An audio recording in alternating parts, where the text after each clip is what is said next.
When you get an idea, if you feel excited by that idea, that's coming from your higher self.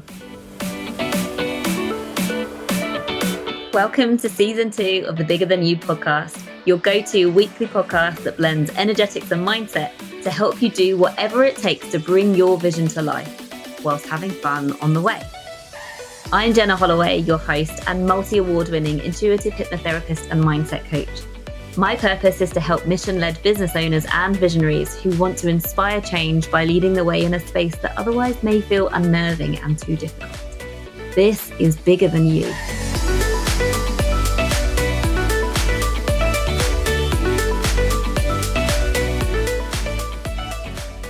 Welcome back. Thank you for joining me. If this is the first time you're joining me, thank you so much. And if you are a regular listener, thank you for coming back.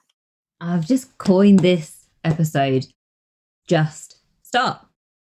And I don't know what it's going to be about, but I know that I thrive on that. It is a gift for me to just talk, and I know that the right things will come out. So fingers crossed they do this time, because basically I got fed up of trying to force the ideas to come. Like, you can't force anything in life, right?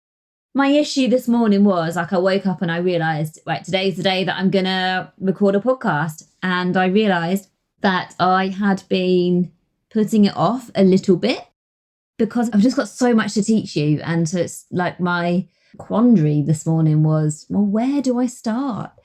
Do I talk about energetics? Do I talk about, I don't know. I literally had no, I wanted to be specific and do an episode on something specific, but there's just so many ideas running around my head that I'm just like, where do I start? And so I just wrote just start and then clicked record, and here we go.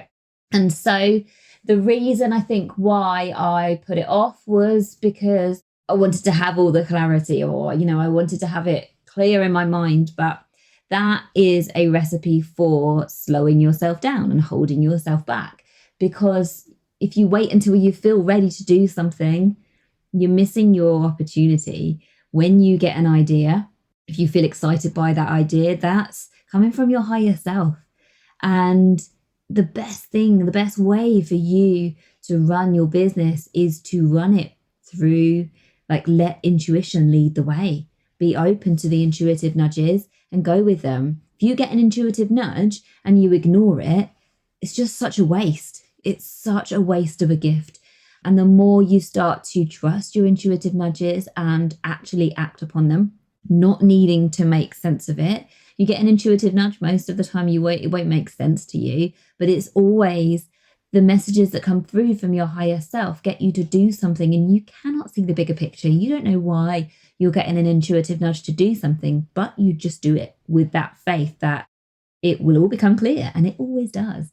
Who are you to get in the way of the intuition or the big picture? Like us with our tiny human brains, we don't know the answers. And if we can actually, from our conscious mind, we don't know the answers. But if we can surrender and lean into the intuition and just trust that you only need to know the next step. And then when you get that next step, you act upon it. And then you get the next step and you act upon it. That's when the incredible things happen. Like, where are we now? It's October. I qualified as a hypnotherapist in June, and I've won 2 awards for Hypnotherapist of the Year. I've got trademarks. I've got a limited company. I've got incredible clients. And I never, ever would have imagined being where I am today. But it's because I'm self-led and I trust in my intuition and I lead by intuition. I say it all the time. So just start. And that can be your motto. Okay, you get the intuition. Not necessarily your motto, actually, because it doesn't make sense. If you're halfway through something, just start, doesn't make sense. But allow yourself to just know that the thing that you want to bring to life, whether it's a new idea in your business, or if you're listening to this as somebody who hasn't got a business yet, but you've got an idea, just know that you got that idea for a reason. And if that idea inspires you and makes you feel excited, then it's right. You're the right person to bring it to life. And when we hold ourselves back with fear-based thoughts like, I'm not good enough for that, or that's already been done, or things like that, that's just our brain trying to protect us, okay? Because our brain doesn't care about success or happiness or anything that's bigger than us. It doesn't care. Like, it only cares about keeping you safe. And we have this innate drive to play it small, to stay small. Because if we do things that are a little bit different, or we, starting your own business, we didn't do that as tribes, men and women, but we're running around with brains of tribes, men and women. We've not had an update. And so yeah, the brain is always going to try and hold you back. And the way it will get you to do this is by overthinking or procrastinating or giving you a little dose of imposter syndrome, all of these things, because it doesn't care about your big vision.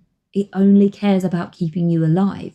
And if you look at the brain through the eyes of what were caveman days like, well, we were tribal beings. And if we did anything that risked being like exiled from the tribe, then obviously that's a certain death, because you can't fend for yourself. You need that safety in numbers. And so it makes sense why the brain would try to self-sabotage you. And actually, it's through doing the inner work, through doing these belief shifting modalities like hypnotherapy and all of the work that I do. And it's not just hypnotherapy, it's lots of different things. It's through this subconscious reprogramming that gets you to be able to step into that fearless energy of, this is what I want to bring to life.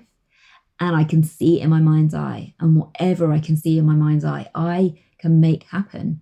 Because everything we know and everything that is a reality was once in the imagination, in the mind.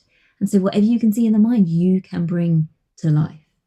But you need the self-belief. You need the ability to overcome the self-doubt and to just not listen to the ego and do the things that are gonna get you there. And that comes through when you do the inner work, because a lot of clients that I've worked with, at the start, they're like, I don't understand intuition. Like, I don't feel like I have intuition. And the thing that's going on there is that actually they do, but the intuition is drowned out by all of the overthinking that is happening in their minds. They can't hear what's intuition. They don't have the self-trust to calm the noise down and all the reprogramming needs to happen.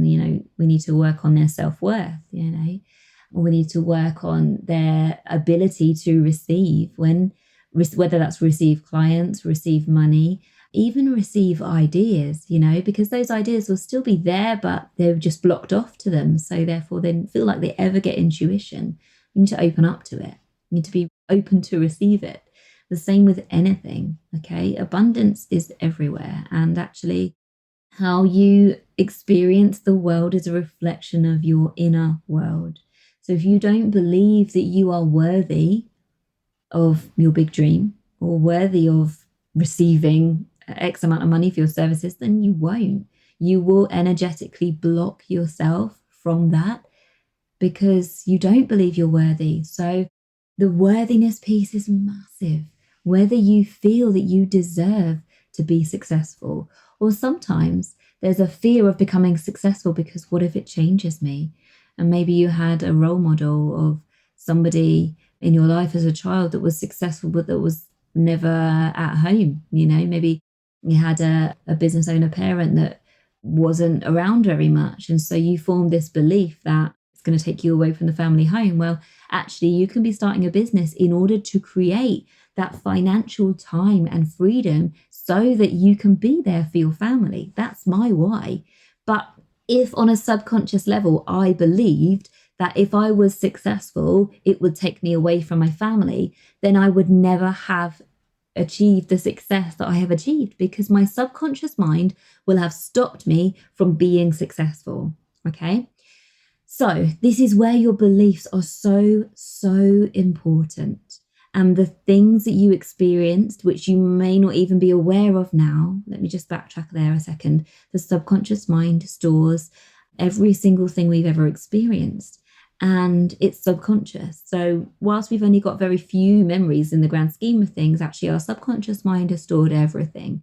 And when we are living our life as a child, we're having these experiences and we are constantly forming beliefs about who we are and about the world based on the experiences that we have. And those beliefs can be formed on the inside of our mind where no one actually is aware of them. And actually, we're not necessarily aware of them unless we come to do this work. And so there's been some massive revelatory moments. I don't know if that's the word.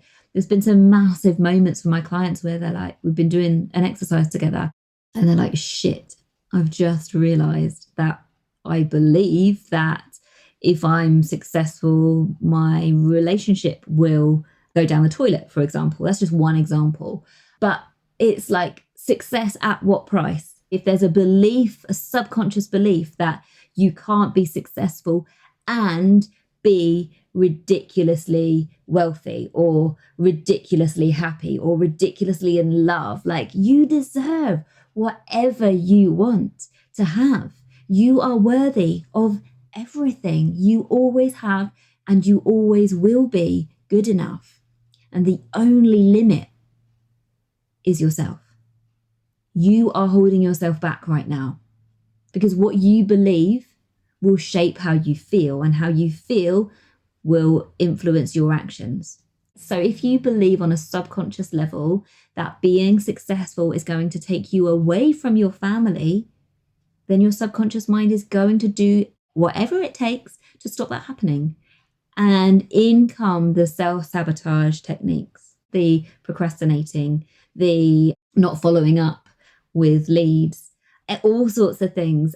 For example, not following up with leads.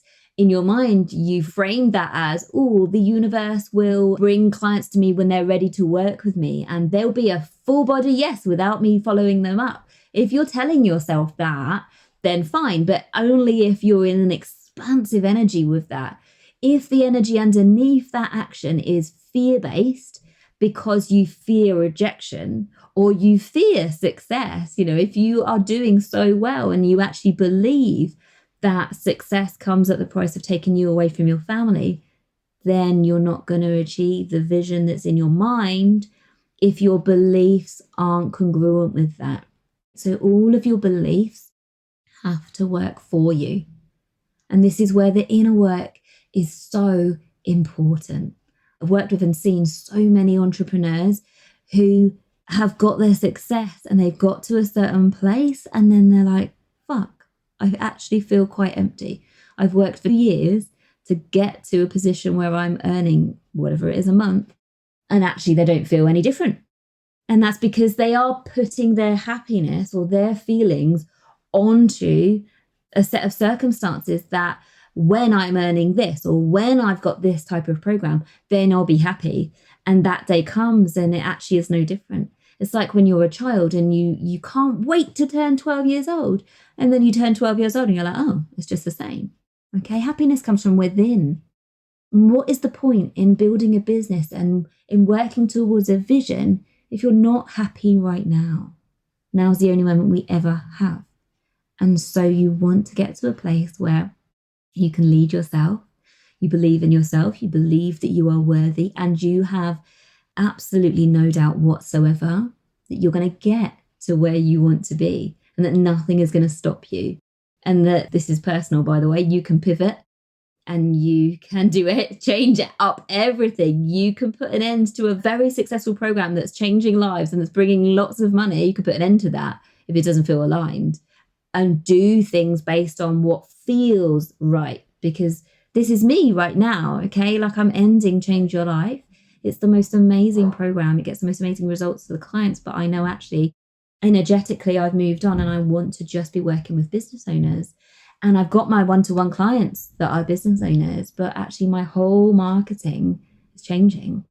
And I have every faith in myself that that's going to be like in reality what I can see in my mind. Like there is no doubt whatsoever.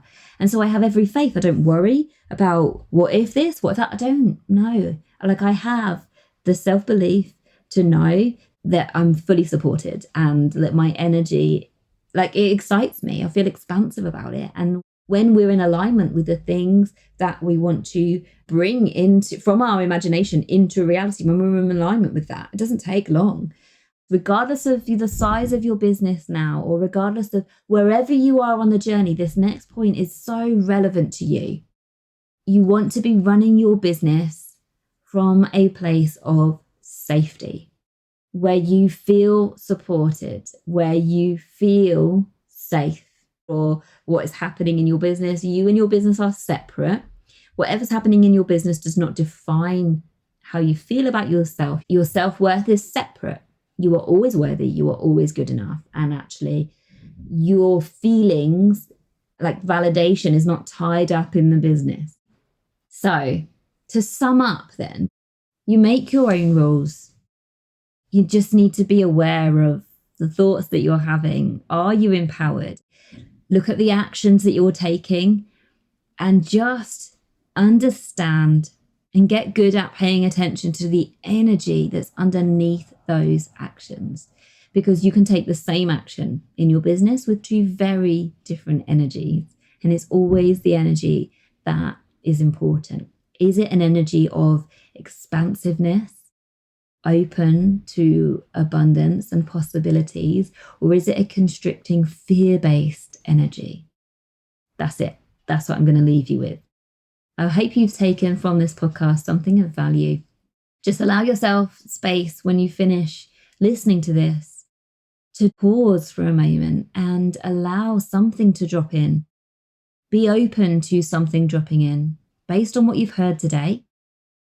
What's your next move? What have you been putting off?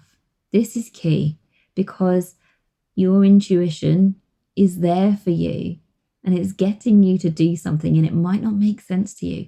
It might not be fully relevant to your business, but what in your life right now, because we can't compartmentalize energy. We can't separate the energy in our business from the energy in our lives. Business is a reflection of us. I'm going to ask you this now, and I want you to contemplate on this and then listen to what comes through. What have you been putting off in your life or in your business that you can take action on today? It might be something very small. It might be connect with that person or whatever it is. But don't question it. Don't judge it. Don't dismiss it. Do it. And the more you take action on your intuitive nudges, the stronger they'll get. And the more you'll be able to run your business from a place of freedom, joy, and ease. So I will leave you with that. Do not dismiss this. Do not go about your day. Just pause and think, what have I been putting off? And then take action. I will see you next week. Lots of love. Bye. My mission with this podcast and why I started it was to serve. And so I really hope that everything I've shared with you today and in previous episodes is serving you and helping you. However, if you're listening and you would like to work with me, then obviously I work too. I do solution-focused hypnotherapy and much more. And my program is a program that I'm really proud of. So if you're interested in this and would like some more information about how it works and whether it would be right for you, then do get in touch with me via the information in the show notes. Thanks again for listening. And if you enjoyed this episode, I would love for you to share it with a friend or stick it up on stories on Instagram and tag me at Believe and Achieve with Jenna. See you next week.